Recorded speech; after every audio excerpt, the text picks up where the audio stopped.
Good evening.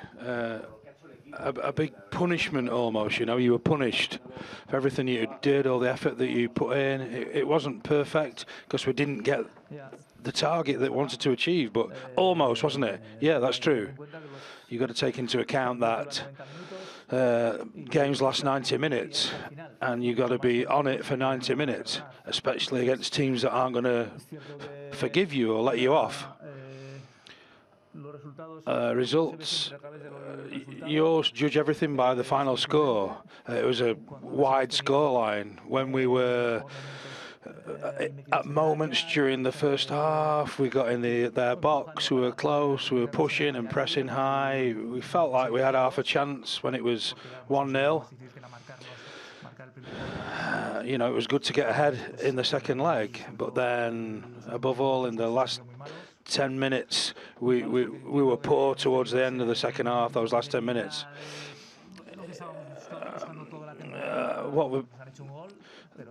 They scored a goal at a key time.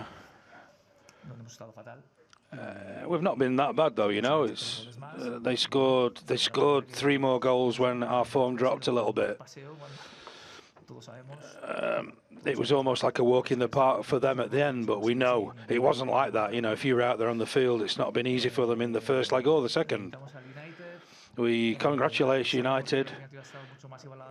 We know that the tie was a lot more even, Stephen, than the scoreline suggests. But, you know, if you take away those last few minutes, it was a much more even game.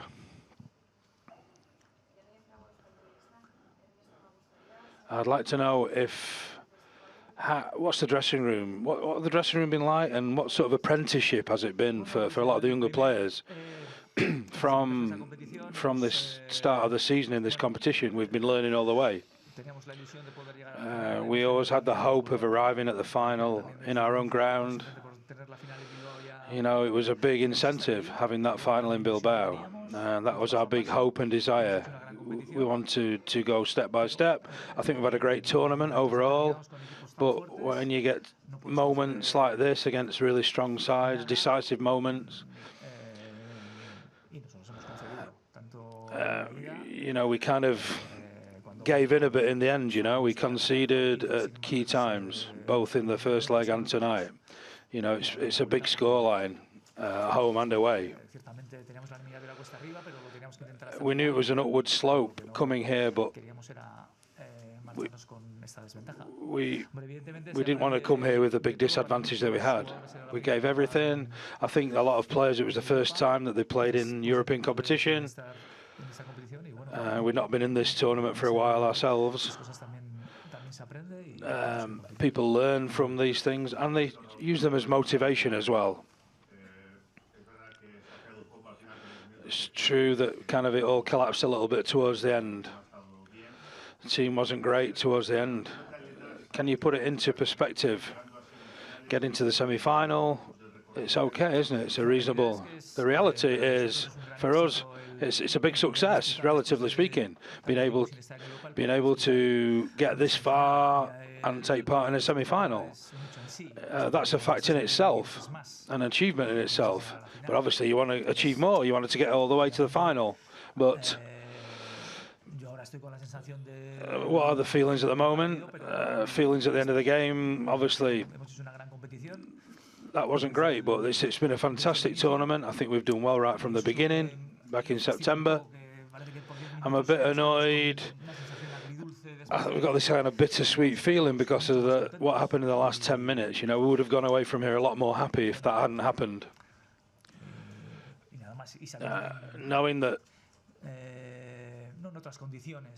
in other conditions or in other circumstances, I think that to avoid it being knocked out, we could have done a lot more, you know. And we know that the opponent's very, very good, and they've got some great players. We've just got to keep going. There's no need to beat ourselves up about it. You know, they've been strong in our area and converted their chances. That's what they did. Do you fear that this might have an effect on the league form with some big games coming up at home?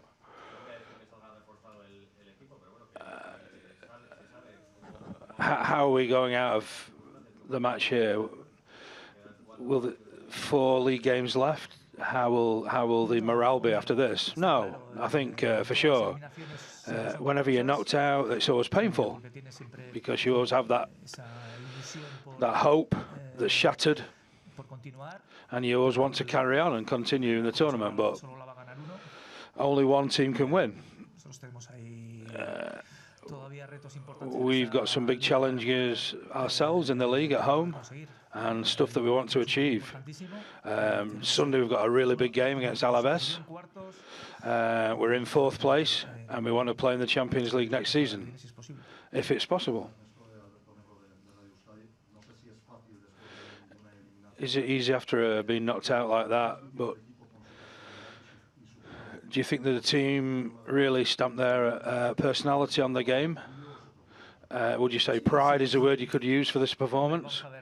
Let's see. I mean, I think right now I'm a bit down because of the situation. I didn't like how we finished the game. You know, we weren't great. Those 10 minutes. I think before that, you know, it was a different game, wasn't it? But you've still got to play those last 10 minutes. Those last 10 minutes count as well, you know. You can't just give up. But I think we're happy what we've done this season overall. And in spite of these 2 games where we've encountered difficulties, I still think we've given a good account of ourselves. Our fans were brilliant, really impressive. What they pass on to us, the support they give us, what they showed to everyone. You know, we've proved to the United and the fans here just what a set of supporters we've got. They're fantastic. We've did all we could for them, and we're grateful. But I think the key now is for us, we're at this part of the season, we're all together, we stick together, we're united. It's hard to overcome moments like this. But, you know, we've got to show that our players are as constant as United.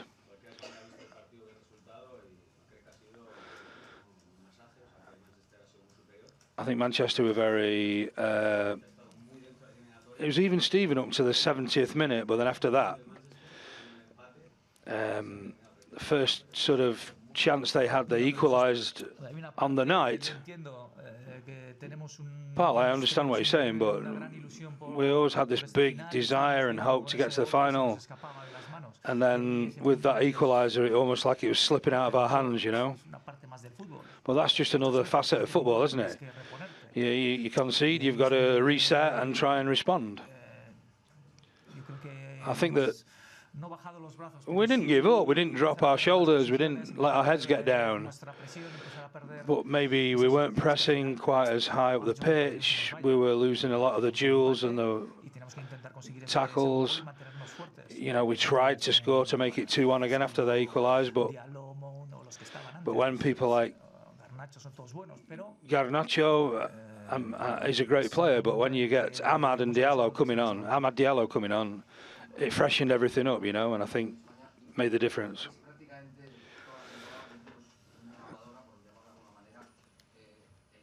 So you've had a really busy season, 2 games a week, continual games week after week. Do you think it takes it out of you, this competition? All these demands that we've put in on the team week after week, do you think you can keep it going to the end of the season? Well, if we want to take part in European competition, this is how it is, you know, 2 games a week. Every team has to do that, has to cope with that. Anybody who's in the Champions League or the Europa League, you have to cope with these fixtures.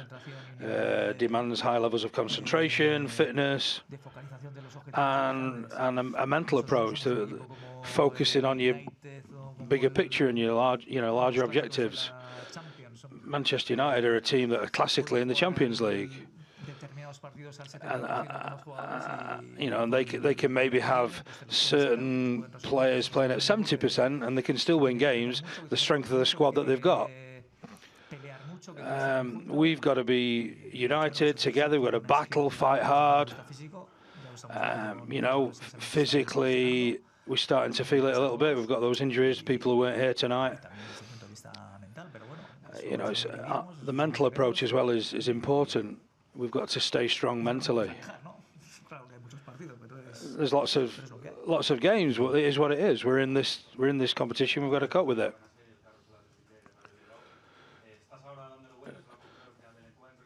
So at the end of the game,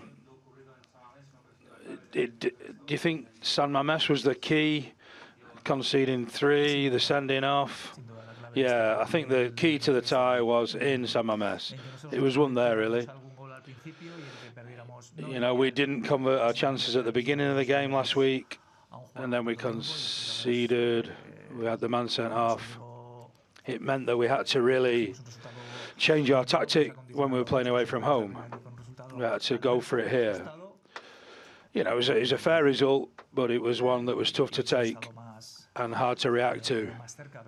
We would have liked to have come into tonight with the scoreline being closer.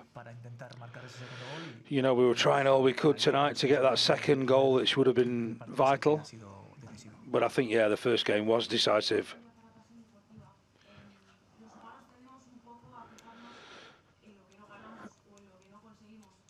Sometimes we focus on things that we don't win and what we don't achieve. What are the positives that you can take from this season? You know, we've been earning and winning lots of things this season, but in football, in reality, there's lots of people lose all the time. You can only have, you might win a semi-final, you might win a cup every so often in your career, but the majority of the time, you kind of lose, don't you? There can't be any more winners than just a couple of teams a year.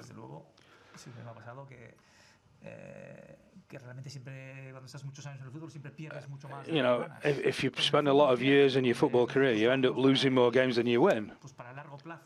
But in the long term, to create something, to create a project, you've got to keep going. You've got to keep that positivity. You've got to establish a style. You've got to establish a style of play that the players like, that the fans are entertained by. It's a priority of our club, not just for this game, you know, small details in the preparation for this game. It's all about seeing if we can achieve something in these 4 remaining league games, which mean that it's been a nice end to the season. Talking about the immediate future, he had a few injuries going into this game.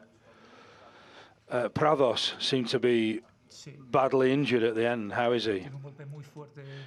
He had a knock, a really fierce knock on his tibia.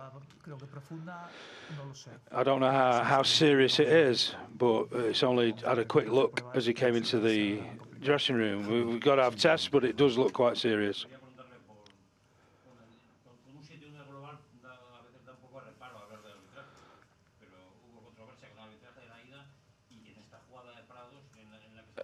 What do you think about the tackle on Prados? Should he have been sent off, Lindelof? I didn't really see it, to be fair. I didn't. Prados isn't the type of player who kind of goes down easily. I don't know. I didn't think at the time it was a sending off, but I've not really seen it close up. You can't really do anything about that now, can you, anyway?